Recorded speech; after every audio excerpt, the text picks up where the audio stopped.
ఈ మాట తల్లి కొడుకుని అనలేదు, కొంచెం బాధ ఉంటుంది.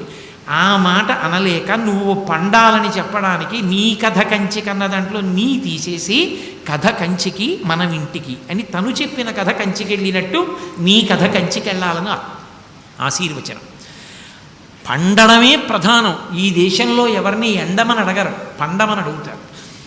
మీ చక్క పండంటి పిల్లాడు పుట్టాడండి అంటారు. పండులాంటి మనిషి అండి ఆయన అంటారు. పండులా ఉంటారండి అంటారు. ఆయన పండిపోయారండి అంటారు. పండడం ప్రధానం. ఆ పండడం రాకుండా ఎప్పుడూ భోగం కోసం శరీరంతోనే ఉండాలనుకోవడం రాక్షసత్వం. ఆయన ఏ ప్రవచనానికి వెళ్ళడు. ఎందుకు వెళ్ళడంటే ఆయనకేం బీపీ లేదు, షుగర్ లేదు, ఏమీ లేదు. ఎందుకు వెళ్ళడంటే వెడితే ఎక్కడో మెట్లు తన్నుకు పడిపోతే ఏదో వస్తుందని వెళ్ళాడు. ఎన్నాళ్ళు ఉంటావు అలా? దంతంపుల్ పడనప్పుడే తనువుయందు ఆరూఢియున్నప్పుడే కాంతాసంఘము రోయనప్పుడే జరాక్రాంతంబు కానప్పుడే వింతల్ మేన చరించునప్పుడే కురుల్ వెల్వెల్ల కానప్పుడే చింతింపన్వలమీ పదంబుజములన్ శ్రీకాళహస్తీశ్వర అంటాడు ధూర్జటి. జుత్తు తెల్లబడిపోయినా, కళ్ళు సరిగ్గా కనపడకపోయినా, 6:30కి ఉపన్యాసం మొదలవుతుందంటే 6:15కే చేతికర్ర పట్టుకుని వచ్చి మొదటి వరుసలో కూర్చుని ఉపన్యాసం వినాలనేటటువంటి కుతూహలం మిగిలిపోయిన వ్యక్తిగా ఉండాలి అంటే ఈశ్వర కటాక్షాన్ని పొంది ఉన్నవాడని అర్థం. లేకపోతే అప్పుడు కూడా ఆయనకి అంత ఆర్తి ఉంది భగవత్కథ వినాలంటే ఆయనకి భగవంతుని యొక్క అనుగ్రహం ఉందని గుర్తు. కాబట్టి ఆ ఈశ్వరానుగ్రహం కోసం జీవించాలి. ఈయన తద్వ్యతిరేకం. భోగం కోసం శరీరంతో ఉంటాను. ఏ భోగం? తనకి దొరికింది కాదు, 3 లోకములలో ఉన్నవి తనవి కావాలి. ఇప్పుడు దీనికి అంతుందా? అందుకోసం సంపాదించాడు ఈ బలాన్ని. ఇప్పుడు ఆ తపస్సు వలన ఉపయోగం ఏమైనా ఉందా? అది ఎంత గొప్ప తపస్సు అయినా కావచ్చు, ఎంత గొప్ప కోరికైనా కావచ్చు, సిద్ధించి ఎవరికి అది ఆదర్శప్రాయం అవుతుంది? హిరణ్యకశిపుని యొక్క వృత్తాంతాన్ని అర్థం చేసుకోవడం అంటే కేవలం జరిగిపోయిన కథగా వినడం కాదు. మనం ఎలా బ్రతకకూడదో, మనం ఎలా బ్రతకాలో తెలుసుకుని ఉంటాడు. పండిపోయినవాడు పండిపోయినవాడిగా ఉండడానికి సంతోషించగలిగితేనే అదృష్టం.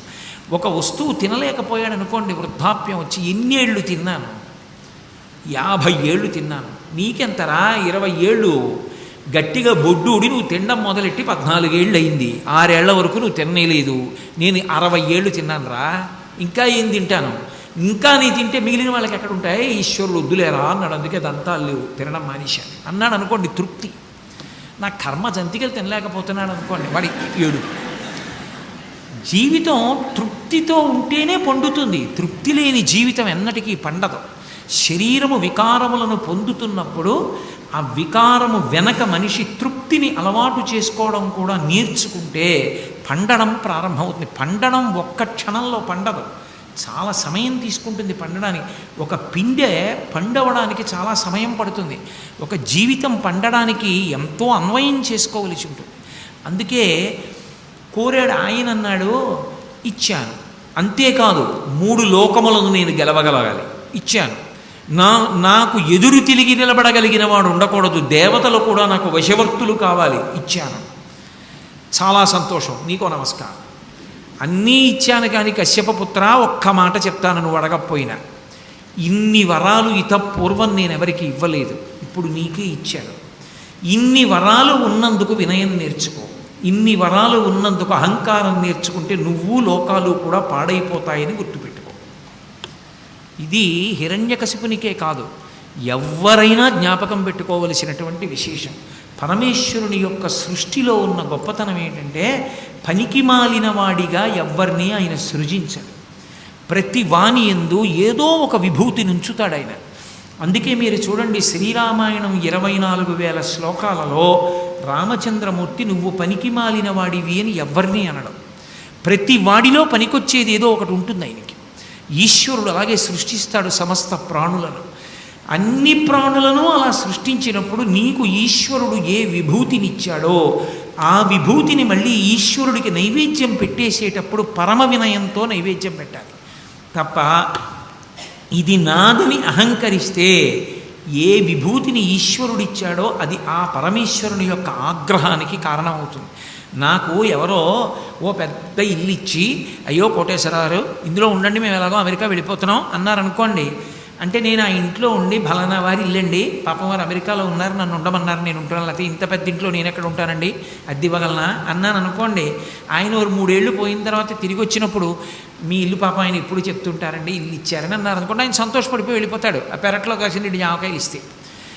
ఓ 3 ఏళ్ళు పోయిన తర్వాత ఆయన వస్తుంటే ఈ మధ్య మీరు ఇల్లు అమ్మేశారట, ఆయన కొనుక్కున్నారట కదా, ఈ మధ్య చెప్పారన్నారు అనుకోండి, ఆయన ఏం చేస్తాడు? వెంటనే ముందు ఖాళీ చేయించేస్తాడు. ఆయన ఇల్లని నేను ఆ ఇంట్లో ఎంతకాలం ఉన్నా ఆయనకి సంతోషమే. అది నా ఇల్లని నేనంటే ఆయన ఖాళీ చేయిస్తాడు. లౌకికంగానే ఆ మర్యాద ఉంటే పరమేశ్వరుడు ఇచ్చిన విభూతి విషయంలో ఉంటుందా ఉండదా? నిలబెట్టుకోవడానికి కారణం వినయం, పోగొట్టుకోవడానికి కారణం అహంకారం. నీకు ఎంత కీర్తి రాని ఈశ్వరుడి పాదాల దగ్గర నైవేద్యం పెట్టేస్తే చాలు. నాకు జ్ఞాపకం ఉండవు, నాకు ఎన్ని బిరుదులు ఇచ్చారు, నాకు ఒక్క బిరుదు జ్ఞాపకం ఉండదు. ఎందుకు జ్ఞాపకం ఉండదంటే ఒక్కటే కారణం, నా ఇంట్లో నేను ఎదురుగుండా పెట్టుకోంది ఏదైనా ఉంటే సన్మానపత్రం ఒకటే. బిరుదిచ్చిన సన్మానపత్రం ఉంటే మరునాడు ఉదయం పూజా మందిరంలో ఈశ్వరుడి పాదాల దగ్గర పెట్టి పరమేశ్వర నా గురించి చెప్తే రాళ్ళెట్టి కొట్టేవారు. మీ గురించి చెప్పాను, ఈ సన్మానపత్రం ఇచ్చారు, పేరుకి నన్ను కానీ ఇదంతా మీకే చెందుతుంది, మీ పాదముల మీద పెట్టాను, అటక మీద పెడతాను, అనుగ్రహించాను, ఇక నాకు ఈ బిరుదు అక్కర్లేదు, నిన్న రాత్రి వాళ్ళు ఇచ్చారు, ఇవాళ పొద్దున్న మీ పాదాల దగ్గర వదిలిపెట్టేశాను అని చెప్పి తీసుకెళ్ళి అటక మీద పెట్టేస్తుంటాను. అంటే నేను మళ్ళీ ఇదో అహంకారం కింద చెప్పానని మీరు అనుకోకండి. నేను చెప్పడానికి నాకేం తెలుసు, మేధస్సులో ఆయన ప్రచోదనం చేస్తే కదా ఒక పద్యం జ్ఞాపకం రాలేదనుకోండి, నేనేం చెప్తాను? నా స్ఫురణ శక్తి ఆయన. నేను ఒక వాక్య నిర్మాణం చేస్తే ఆయన, 10 మంది సంతోషిస్తే అర్థమైతే ఆయన. నాదని ఏముంది, ఈ మైకుకి ఏముంది, నేను మాట్లాడిందని మాట్లాడుతోంది. నేను ఈశ్వరుడి ముందు ఒక మైకు, ఈశ్వరుడు లోపల కూర్చొని మాట్లాడితే ఈ శరీరం ఒక మైకు.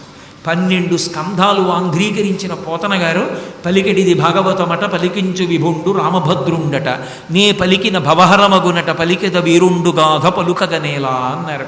12 స్కంధాల్లో 10 పద్యాలు నోటికొచ్చినవి చెప్పడానికి నాకు బిరుదు కావాలా? దానికి అహంకారమా మళ్ళీ?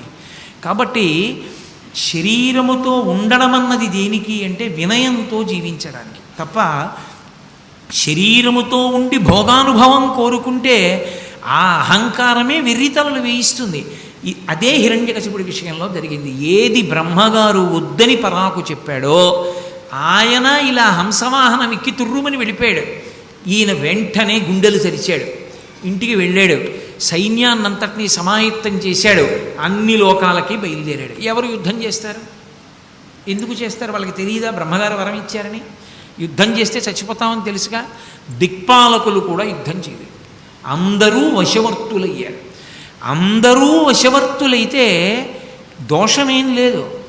ఈశ్వరుడు ఎలా శాసనం చేశాడో మీరు అలాగే ఉండండి అన్నాడు అనుకోండి, ఆయనని ఈశ్వరుడు తొలగించడు. మీరు జ్ఞాపకం పెట్టుకోండి, ఆయననేం ఈశ్వరుడు తీసేయడు. హిరణ్యకశిపుడు కాబట్టి ఉండడానికి వీల్లేదు అనడు పరమేశ్వరుడు. ధార్మికంగా ఉంటే ఉంచుతాడు ఆయన.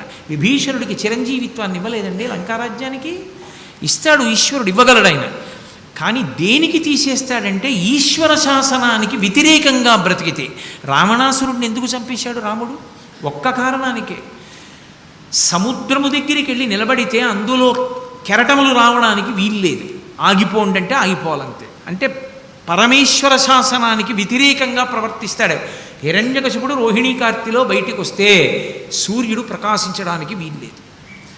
హిరణ్యకశిపుడు అలా వెడుతూ ఉంటే గాలి విసురుగా రాకూడదు, ఆయన ఉత్తరీయం కింద పడకూడదు, అలాగని గాలి వెయ్యకుండా ఉండకూడదు, అంత మలయమారుతంలా రావాలి గాలి.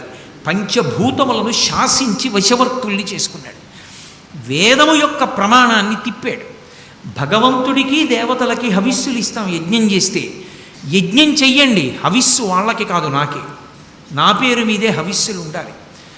మహర్షుల్ని, వేదాన్ని, బ్రాహ్మణుల్ని, గోవుల్ని వీటి వేటికి గౌరవం లేదు, వీటిని ఉంచక్కర్లేదు. యథేచ్ఛగా నా ఆజ్ఞగా మీరు సంహరించవచ్చు. ఎవరైనా పరమేశ్వరుణ్ణి ఆరాధన చేస్తుంటే వాళ్ళని సంహరించండి. నేనే ఈశ్వరుణ్ణి, నేనే లోకములకన్నిటికీ పరిపాలకుణ్ణి. ఇప్పుడు ఈ అహంకారం అనేటటువంటిది ఎంత దూరం వెళ్ళిపోయిందంటే అసలు ఆయన దృష్టిలో ఆయన కన్నా అధికుడన్నవాడు ఇంకొకడు లేడు. అహంకారానికి పరాకాష్ఠ అన్నమాట అక్కడే వస్తుంది. ఇంకొకడిని గౌరవించడం, ఆయనకి నాకన్నా కొన్ని తెలిసి ఉండే అవకాశం ఉంటుందన్నది కూడా అంగీకరించలేడు.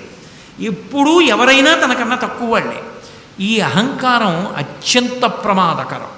ఎంత ప్రమాదకరం అంటే అది జ్ఞాపకం చేయడానికే సర్గశ్చ పురాణం ఎందుకు వస్తుంది అంటే, పురాణం పంచలక్షణం అని 5 లక్షణాలతో వంశానుచరితం చేయవ, వంశచరిత్రలు చెప్తూ ఈ తప్పులు మీరు చెయ్యకండు సుమా అని మనకి జ్ఞాపకం చేయడానికి వస్తుంది పురాణం.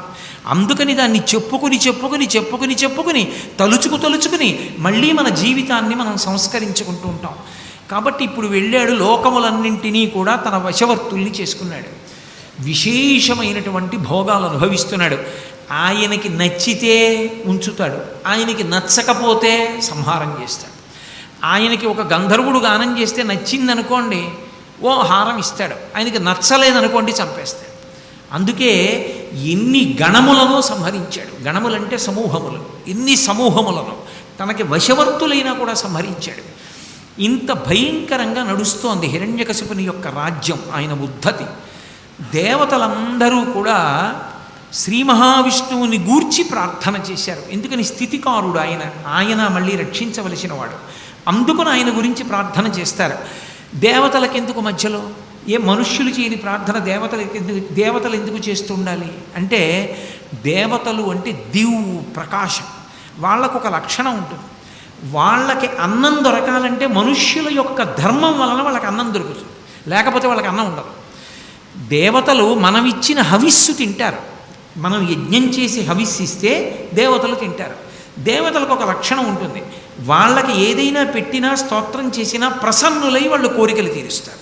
అందుకే యజ్ఞం చేస్తే దేవతలు వర్షం కురిపిస్తారు, వర్షం కురిస్తే మనకి పంటలు పండుతాయి, మనకి పంటలు పండితే మళ్ళీ యజ్ఞం చేయాలి, ఆ యజ్ఞం చేస్తే మళ్ళీ దేవతలకు అందుతుంది. ఇది ఒక చక్రం, ఇది పరమాత్మ పెట్టినటువంటి ధర్మచక్రం. ఇప్పుడు ధర్మం దెబ్బతింది, దేవతలకు అన్నం లేదు. ఈశ్వరుడు ఏ ప్రమాణాన్ని పెట్టాడో ఆ ప్రమాణం తప్పిపోతోంది. కాబట్టి ఇప్పుడు దాన్ని మళ్ళీ నిలబెట్టవలసిన వాడెవరు? పరమేశ్వరుడే. అందుకని వాళ్ళు శ్రీ మహావిష్ణువు గురించి స్తోత్రం చేశారు.